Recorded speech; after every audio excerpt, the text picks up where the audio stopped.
Rail and sail. Rail. Rail can refer to a bar of metal or wood fixed horizontally for support or as a barrier. It can also mean a track or pair of parallel tracks on which trains run. Examples: the carpenter installed a wooden rail along the staircase to provide support. The train sped down the rail, heading towards its destination. Sail. Sail can mean a piece of fabric attached to a boat or ship that catches the wind and propels the vessel forward. It can also refer to the act of traveling in a boat or ship.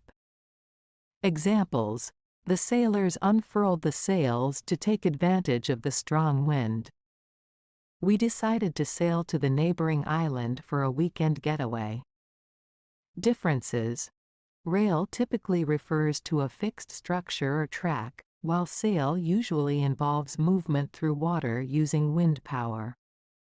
Rail is often associated with land-based transportation like trains, whereas sail is related to water-based travel using boats or ships.